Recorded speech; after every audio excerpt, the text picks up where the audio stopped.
Hello friends, NK online learning में आपका स्वागत है। मैं हूं संजय गुप्ता और आप देख रहे हैं सी लैंग्वेज वीडियो सीरीज। तो अब हम पढ़ते हैं डेटा टाइप्स। तो सबसे पहले ये समझते हैं कि डेटा टाइप्स क्या होते हैं। तो एक सिंपल सा definition, data types are used to define type of variables.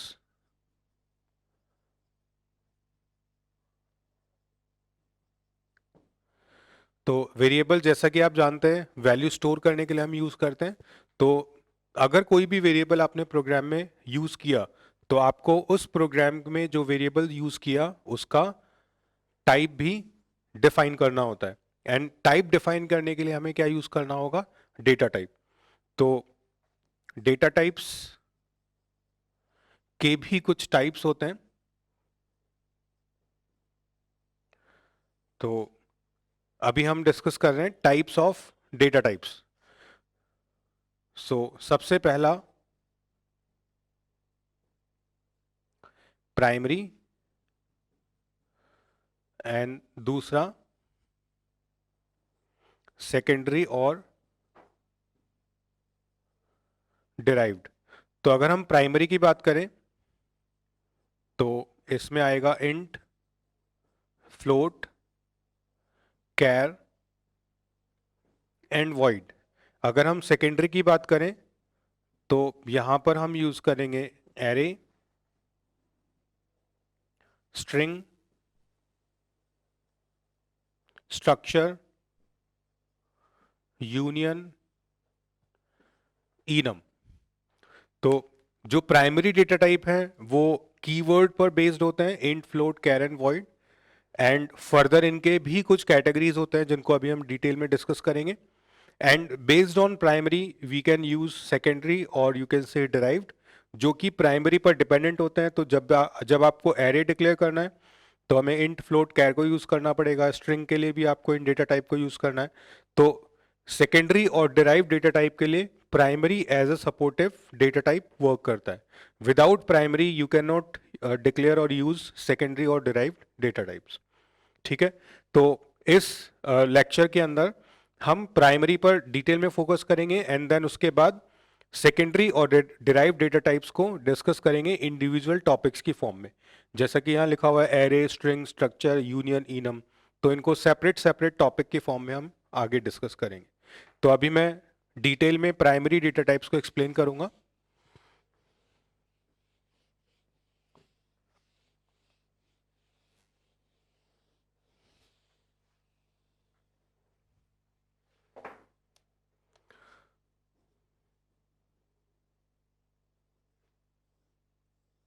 So primary data type, सबसे पहले हमें देखना है इंट। ठीक है। अब इंट डेटा टाइप यूज करेंगे तो आप इस तरीके से कोई भी वेरिएबल डिक्लेयर करेंगे एंड सपोज हमने उसमें एक वैल्यू असाइन की 5। So int is data type, V A R is variable and 5 is a constant value जो हमने उसमें स्टोर किया। अब अगर मुझे किसी और वैल्यू को इस वेरिएबल में स्टोर करना है तो मैं नेक्स्ट लाइन में इस तरीके से लिख सकता हूं। तो दोस्तों, जब भी फर्स्ट टाइम वेरिएबल यूज करते हैं तब हमें उसको एक डेटा टाइप प्रोवाइड करना होता है फॉर डिक्लेरेशन, और उसके बाद हम उसमें वेरिएबल में कभी भी वैल्यू असाइन करेंगे तो हमें फिर से डेटा टाइप को रिपीट नहीं करना। इट मीन्स एक वेरिएबल को डेटा टाइप एक ही बार असाइन करेंगे एंड उसके बाद जब भी प्रोग्राम में आप उस वेरिएबल को यूज करेंगे तो उसका टाइप वही रहेगा, वो चेंज नहीं हो सकता। अब जब हम इंट डेटा टाइप यूज करते हैं तो इंट डेटा टाइप का जो मेमोरी स्पेस होता है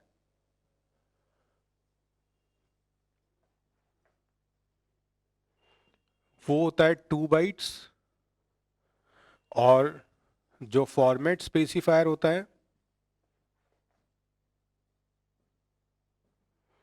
वो होता है %d। तो फॉर्मेट स्पेसिफायर जब भी आप इंट डेटा टाइप के वेरिएबल को printf और scanf में यूज करेंगे तो आपको हमेशा यूज करना होगा %d। तो किसी भी डेटा टाइप को यूज करने के लिए या उस डेटा टाइप का वेरिएबल यूज करने के लिए आपको हमेशा फॉर्मेट स्पेसिफायर का आइडिया होना जरूरी है। अब मेमोरी स्पेस 2 बाइट जिसमें एक लिमिटेड वैल्यू हम स्टोर कर सकते हैं। अगर उस मेमोरी स्पेस को इंक्रीज करना है तो सी आपको एक और डेटा टाइप प्रोवाइड करता है जो कि है लॉन्ग इंट। तो लॉन्ग इंट का जो मेमोरी स्पेस होगा वो होता है 4 बाइट्स एंड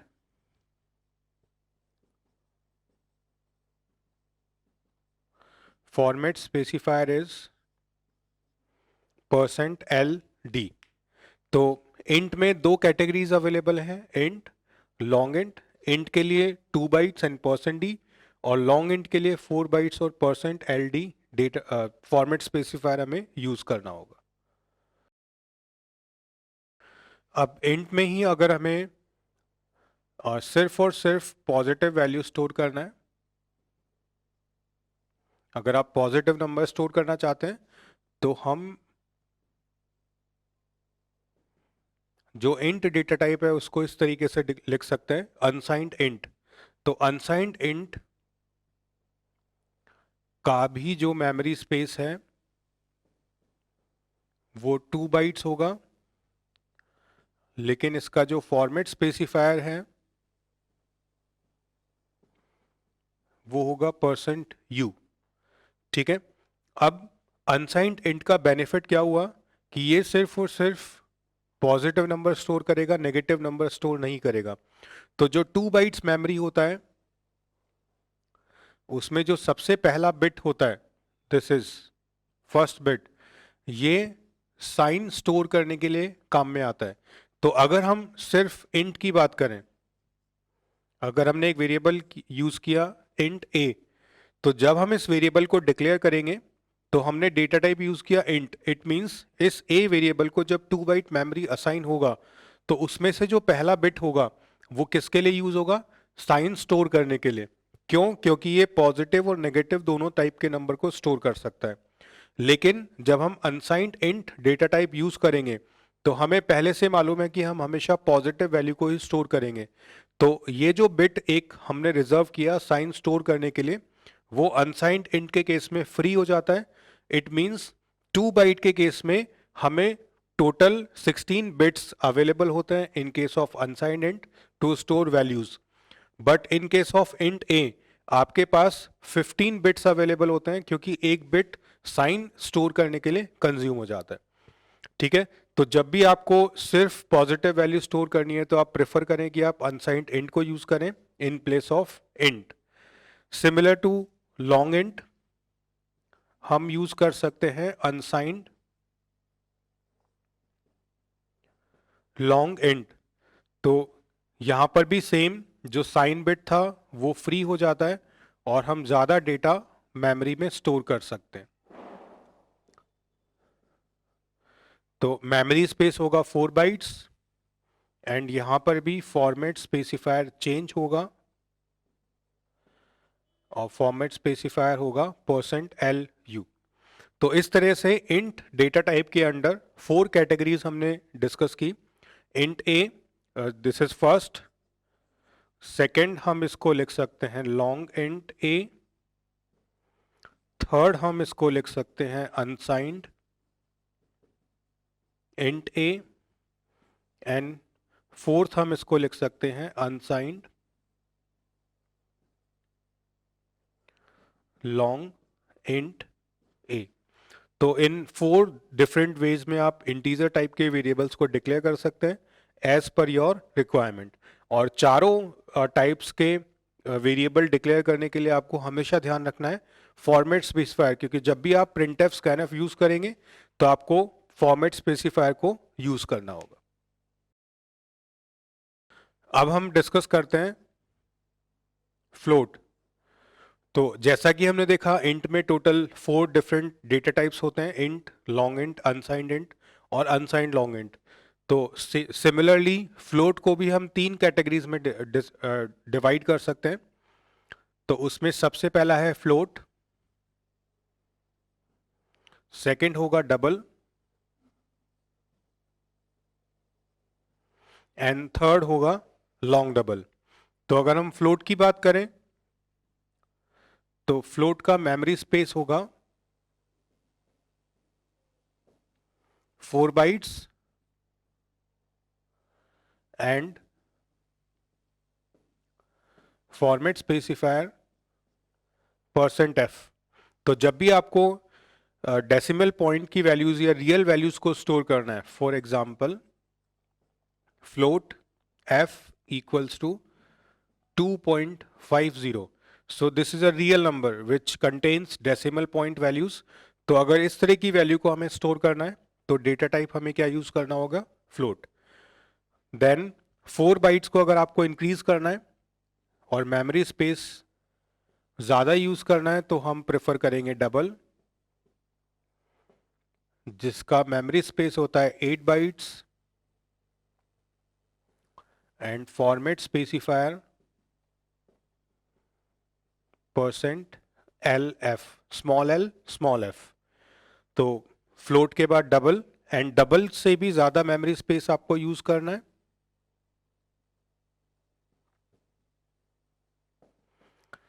तो इसका मेमोरी स्पेस होता है 10 bytes and format specifier %L small f। तो इस तरीके से रियल वैल्यूज को स्टोर करने के लिए आपके पास 3 अलग अलग टाइप अवेलेबल है, float, double and long double. तो ये एग्जांपल था फ्लोट के लिए। अगर हमें डबल वेरिएबल डिक्लेयर करना है तो हम उसको इस तरीके से लिख सकते हैं, और अगर long double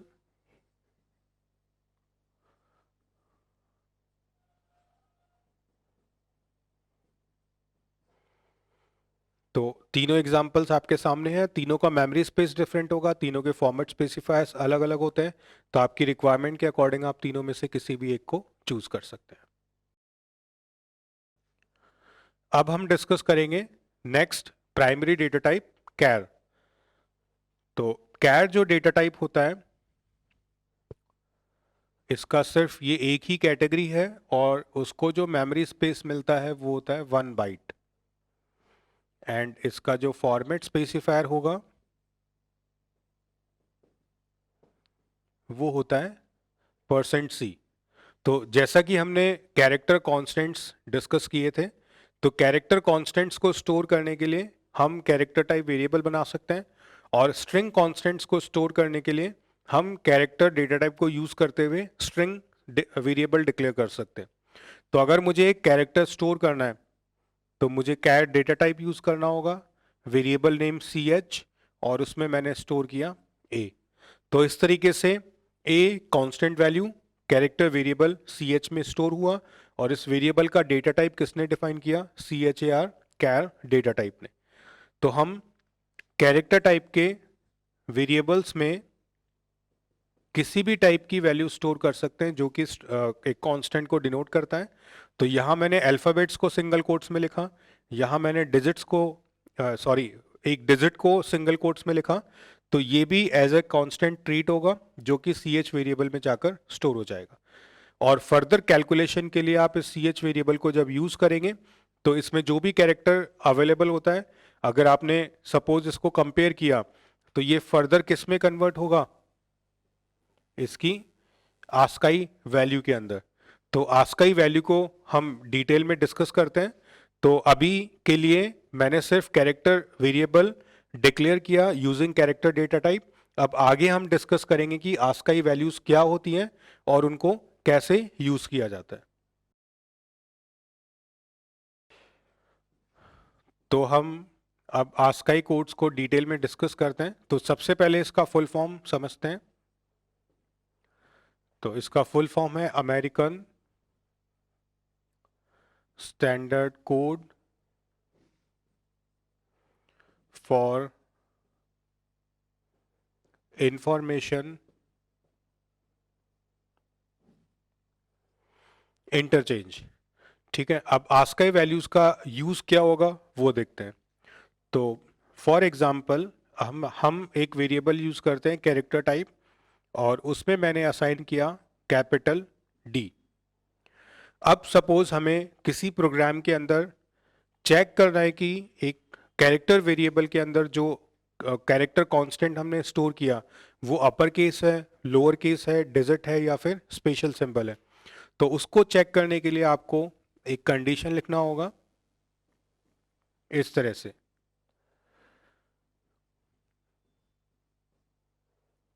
CH greater than equals to 65। ठीक है, अब ये 65 अचानक कैसे आया, तो उसको समझने के लिए हम आस्काई वैल्यूज को थोड़ा सा डिटेल में देखते हैं। तो हम capital A to Z alphabets use करते हैं।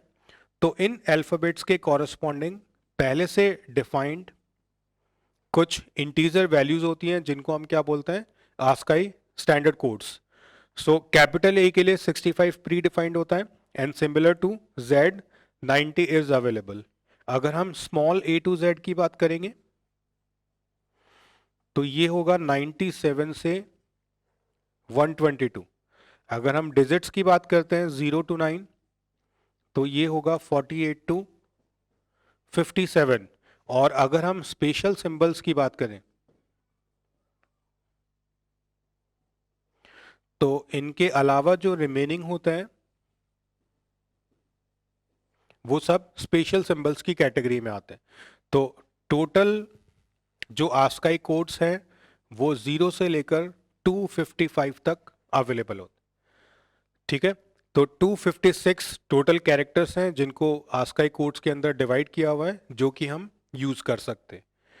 ठीक है, तो अब जब हम इस स्टेटमेंट को देखते हैं CH greater than equals to 65, तो जो CH वेरिएबल है उसकी वैल्यू क्या है, कैपिटल D।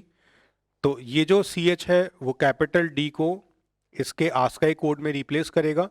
तो 65 अगर A का आस्काई कोड है तो 66, 67, 68। तो 66 B के लिए, 67 C के लिए और 68 D के लिए। तो D ऑटोमेटिकली किस में रिप्लेस हो जाएगा, 68 में। तो हम कह सकते हैं ये इफ कंडीशन क्या बन जाएगा, 68 ग्रेटर देन इक्वल्स टू 65। अब हमें इसको Z से भी कंपेयर करना है तो हम उसको इस तरीके से लिखेंगे, CH less than equals to 90। तो ये फर्दर इस तरीके से कन्वर्ट हो जाएगा और फिर जो आपका कंपाइलर है वो इसको सॉल्व करेगा और इसके अकॉर्डिंग बिहेव करेगा। तो 68 65 से ग्रेटर होता है, 68 90 से लेस होता है, तो ये कंडीशन ट्रू हो जाएगा और ट्रू के केस में जो भी स्टेटमेंट आपने लिखा होगा वो एग्जीक्यूट होगा। तो इस तरीके से अपने पास ये आस्काई वैल्यूज अवेलेबल है जिनको हम फर्दर कैलकुलेशन में यूज करते हैं। तो इंफॉर्मेशन इंटरचेंज, हमने जो कैरेक्टर स्टोर किया उसको एक पर्टिकुलर इंफॉर्मेशन में कन्वर्ट किया एंड देन उसको यूज किया। तो जब भी कैरेक्टर कांस्टेंट की बात आएगी तो आपको आस्काई कोड्स को याद रखना होगा।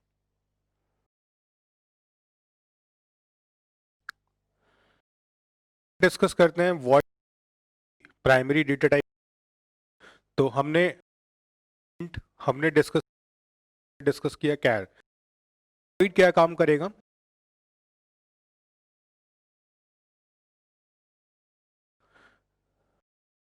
Void data type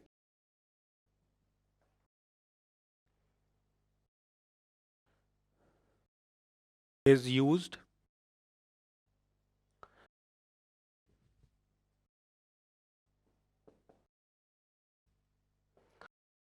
want to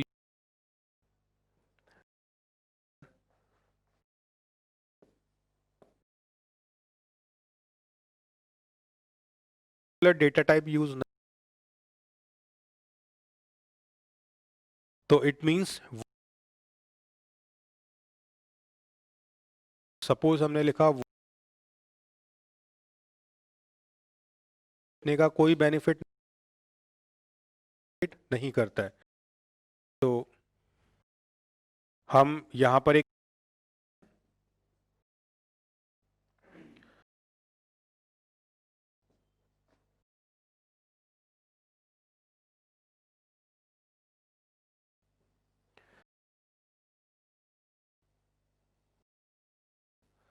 ठीक का प्रॉपर यूज किया इस तरीके, और यहाँ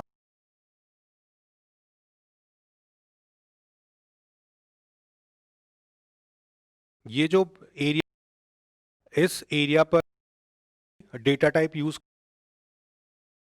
कहलाता है रिटर्न टाइप।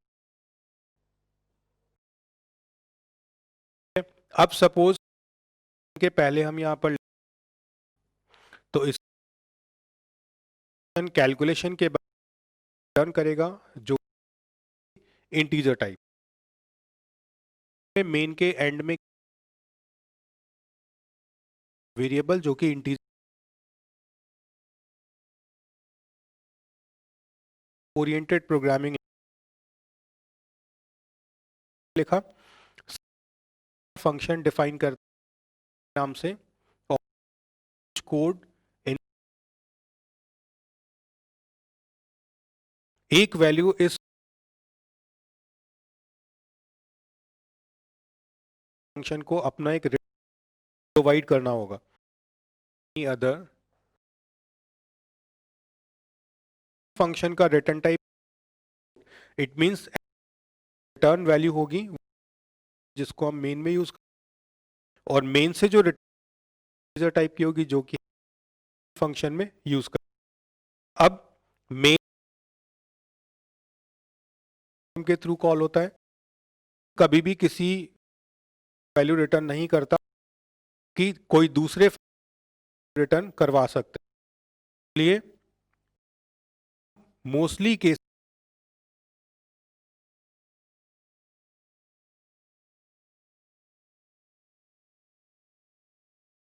और ये जो रिटर्न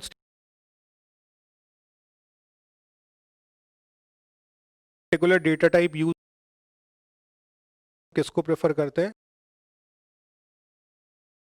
नहीं करेगा। लिखने का मतलब है कि हम अदर डेटा टाइप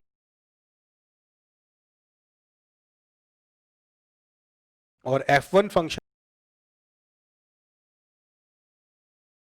की वैल्यू किसी दूसरे कर सकता है। तो अब हम देखते हैं कि किसी भी सी प्रोग्राम को कंपाइल और एग्जीक्यूट करने के स्टेप्स क्या होते हैं। तो आपने बहुत सारे प्रोग्राम्स रन किए होंगे, बट अगर थियोरेटिकली एक फ्लो चार्ट के थ्रू हम समझे कि सबसे पहला कौन से स्टेप, देन कौन सा स्टेप, देन कौन सा स्टेप कंपाइल और प्रोग्राम को एग्जीक्यूट करता है, तो उसके लिए एक फ्लो चार्ट ड्रॉ करते हैं। तो सबसे पहले आप क्या करेंगे, प्रोग्राम को टाइप करेंगे, और या फिर ऑलरेडी टाइप्ड कोई प्रोग्राम है तो उसको सेव करेंगे। सो एंटर और सेव अ प्रोग्राम। ठीक है, तो ये अपना पहला स्टेप हुआ। जैसे ही आपने प्रोग्राम को सेव किया, तो सेव करने के बाद आप उसको कंपाइल कर सकते हैं। तो अगला स्टेप जो हम यहां पर लिखेंगे वो होगा कंपाइल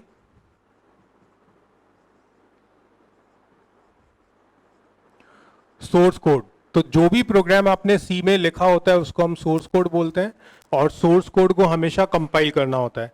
अब जैसे ही आप प्रोग्राम कंपाइल करेंगे, तो कंपाइलेशन टाइम पर हो सकता है कि आपको कुछ सिंटेक्स एरर मिले। तो सिंटेक्स एरर मतलब आपने कोई भी स्टेटमेंट प्रॉपरली जो सी की टर्मिनोलॉजी है उसके अकॉर्डिंग इंप्लीमेंट नहीं किया, तो ऑटोमेटिकली एक सिंटेक्स एरर आपके सामने अपीयर होगा। तो अगर प्रोग्राम में सिंटेक्स एरर होता है तो आपको वापस से प्रोग्राम को एडिट करना पड़ेगा, सेव करना पड़ेगा, एंड देन आप उसको फिर से कंपाइल करेंगे। ठीक है, एंड अगर सिंटेक्स एरर नहीं होता है तो फिर आप फर्दर अपना जो स्टेप है उसको रन करेंगे। ठीक है, तो अगर सिंटेक्स एरर नहीं है तो आपका जो कोड है वो लाइब्रेरी से लिंक होगा। So link code with library. तो आफ्टर कंपाइलेशन जो कोड मिलेगा वो लाइब्रेरी से लिंक होता है, और उसके लिए हमें रिक्वायर्ड होती है सिस्टम लाइब्रेरी। ठीक है, तो सिस्टम लाइब्रेरी से अपना कोड लिंक हो जाता है, एंड उसके बाद जो आपको कोड मिलेगा that is known as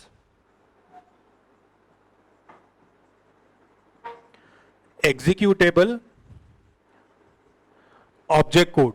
right, तो एग्जीक्यूटेबल ऑब्जेक्ट कोड को हम एग्जीक्यूट करते हैं। तो यहां पर जो हमें कोड मिला उसको आप बोल सकते हैं ऑब्जेक्ट कोड, बट लाइब्रेरी से लिंक होने के बाद जो कोड हमें मिलेगा वो एक्चुअली एग्जीक्यूटेबल ऑब्जेक्ट कोड होगा। अब जब आप इसको रन करेंगे तो आपके पास में फिर से कुछ एरर्स आ सकती हैं जिनको हम बोलते हैं लॉजिकल एरर, कि आपने कोड तो सही लिखा है बट जो इनपुट हमने प्रोवाइड किया उसके कॉरस्पॉन्डिंग जो आउटपुट आना चाहिए था वो हमें नहीं मिला, तो उसको हम बोलेंगे लॉजिकल एरर। तो अगर लॉजिकल एरर प्रोग्राम में है तो आप फिर से प्रोग्राम को एडिट करेंगे, कंपाइल करेंगे, फिर सिंटैक्स एरर चेक होगा, फिर वो लाइब्रेरी से लिंक होगा और फिर से एग्जीक्यूटेबल ऑब्जेक्ट कोड एग्जीक्यूट होता है एंड फिर से लॉजिकल एरर्स टेस्ट होंगे। अगर लॉजिकल एरर है तो फिर से प्रोसेस को रिपीट करेंगे और लॉजिकल एरर नहीं होता है तो फाइनली आपको मिलेगा करेक्ट आउटपुट।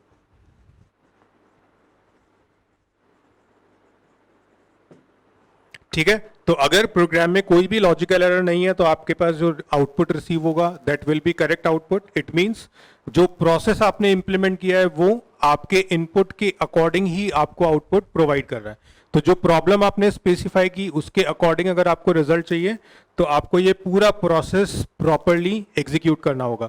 तो नॉर्मली हम प्रोग्राम को जब कंपाइल और रन करते हैं तो ये सारे स्टेप्स हमारे माइंड में होते हैं, बट सपोज आपको एग्जामिनेशन में कहीं पर लिखना है कि हमें कौन कौन से स्टेप्स को किस किस तरीके से मैनेज करना होता है, तो आप इस फ्लो चार्ट की हेल्प से पूरा कंपाइलेशन और एग्जीक्यूशन प्रोसेस एक सी प्रोग्राम से जो रिलेटेड होता है उसको मेंशन कर सकते हैं।